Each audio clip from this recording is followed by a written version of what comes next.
brought to you by Hire. Let's do this. Fill it up.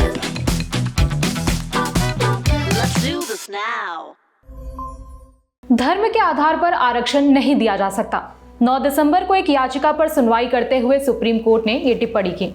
Supreme court में Calcutta high court के एक फैसले के खिलाफ दायर याचिका पर सुनवाई हो रही थी। ये याचिका पश्चिम बंगाल सरकार की तरफ से दायर की गई थी। 22 मई 2024 को कलकत्ता हाई कोर्ट ने साल 2010 के बाद से लागू सभी ओबीसी प्रमाण पत्र रद्द करने का आदेश दिया था।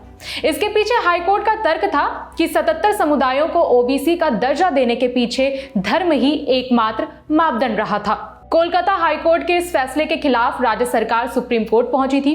मामले की सुनवाई जस्टिस बीआर गवई और जस्टिस केवी विश्वनाथन की बेंच कर रही थी। सुप्रीम कोर्ट में राज्य सरकार की तरफ से कपिल सिब्बल पेश हुए थे। कपिल सिब्बल ने कहा, पश्चिम बंगाल पिछड़ा वर्ग, अनुसूचित जाति और अनुसूचित जनजाति के अलावा सेवाओं और पदों में रिक्तियों का आरक्षण अधिनियम 2012 के प्रावधानों को रद्द करने के लिए कोलकाता हाईकोर्ट ने आंध्र प्रदेश हाईकोर्ट के फैसले का तर्क दिया था, जिसमें 4% मुस्लिम ओबीसी आरक्षण को रद्द कर दिया गया था। सिब्बल ने आगे बताया कि आंध्र प्रदेश हाईकोर्ट के उस फैसले पर सुप्रीम कोर्ट ने रोक लगा दी थी। मामले में अंतिम निर्णय आना अभी भी बाकी है।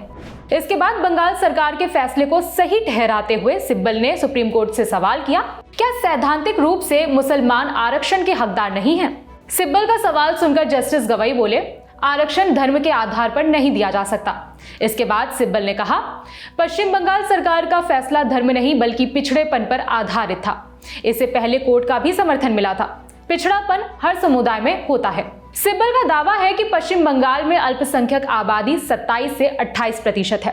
बंगाल सरकार के पक्ष में आए कपिल सिब्बल ने रंगनाथ कमीशन का भी जिक्र किया। आपकी जानकारी के लिए बता दें कि साल 2007 में आई रंगनाथ कमीशन के अनुसार मुसलमानों को 10% आरक्षण दिया जाना चाहिए। कपिल सिब्बल ने कोर्ट को बताया कि कलकत्ता हाईकोर्ट के फैसले के बाद लाखों लोगों के प्रमाण पत्र रद्द कर दिए गए हैं, जिससे उनका नुकसान हो रहा है। उन्होंने कहा, हमारे पास डाटा है, कोर्ट के फैसले का असर बड़ी संख्या में लोगों पर हो रहा है, इसमें स्टूडेंट्स का भी नुकसान है। सिब्बल की डाटा वाली बात को काटते हुए कोर्ट में सीनियर एडवोकेट पीएस पटवालिया ने कहा, कलकत्ता हाईकोर्ट को किसी सर्वे के बारे में नहीं बताया गया था और ना ही कोई डाटा दिखाया गया था।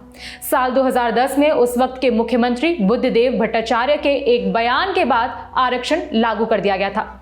हाईकोर्ट का कहना है कि राज्य को आरक्षण लागू करने का अधिकार है, लेकिन उचित प्रक्रिया का पालन करने के बाद ही। सर्वे रिपोर्ट को लेकर पक्ष और विपक्ष में काफी देर तक बहस होती रही। इसके बाद जस्टिस गवई ने कहा कि धर्म के नाम पर आरक्षण नहीं दिया जा सकता। अब इस मामले की अगली सुनवाई 7 जनवरी 2025 को होगी।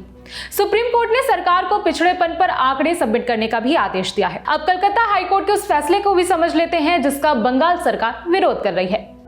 22 मई 2024 को कलकत्ता हाईकोर्ट ने साल 2010 के बाद दिए गए सारे ओबीसी सर्टिफिकेट रद्द कर दिए थे।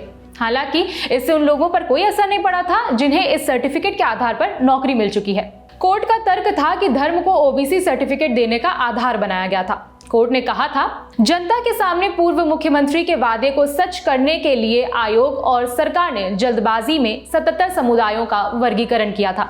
इसमें संवैधानिक प्रावधानों का उल्लंघन भी किया गया था। अब सुप्रीम कोर्ट में केस की अगली सुनवाई 7 जनवरी 2025 को होगी। इस खबर में इतना ही। मेरा नाम है विभावरी। देखते रहिए दी ललन टॉप। शुक्रिया।